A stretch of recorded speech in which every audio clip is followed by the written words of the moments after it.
First நாள் purchase, second நாள் hair dressing, எல்லா திங்ஸையும் எடுத்து பெட்டியில் போட்டுட்டு டிக்கியில் வச்சுட்டு ஒரு டைமுக்கு 4 டைம் செக் பண்ணிக்கிட்டு எல்லாம் இருக்கான்னு சொல்லிட்டு அங்கேருந்து நேராக கார் எடுத்து விரும்பாத்துக்கு போகிறோம். போகிற வழியில் ஒரு கொக்கோலா ஒரு டீ கலந்து குடிச்சிட்டு வழக்கம் போல் நம்ம ஃப்ரெண்ட்ஸுங்க ஒட்டங்கள்லாம் வந்திருந்தாங்க. எல்லாரையும் பார்த்து ஹாய் சொல்லிட்டு பாய் சொல்லிட்டு சும்மா பீச் ரோட்டில் ஸ்லோவாக மிருபாத்துக்குள்ளே என்ட்ராகும் போது சும்மா ப்ரீஸ் பக்காவாக இருந்துச்சு.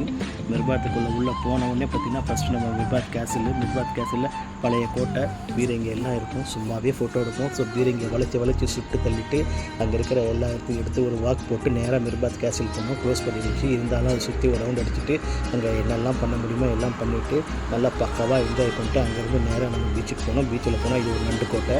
இங்கே இருக்கிற நண்டுங்கள்லாம் பார்த்து ஹாய் சொல்லிவிட்டு அப்படியே லெஃப்ட்டில் போனீங்கன்னா உங்களுக்கு புறா இருந்துச்சு. புறா கிட்ட போனால் எல்லா புறாவும் பறந்துருச்சு. நம்மளை பார்த்து கூட பயப்படுற ஒரு ஜீவன் இருக்கே அப்படின்னு சொல்லிட்டு ஹாய்ன்னு கடைசி வரைக்கும் ஓடி போயிட்டு திரும்பி வந்து வழக்கம் போல் பீச் மேலே நம்ம குழந்தைங்களோட ஒரு குத்தாட்டம் போட்டுவிட்டு இங்கேருந்து நேராக ரிசார்ட்டுக்கு போக போகிறோம். நாளைக்கு பார்ப்போம்.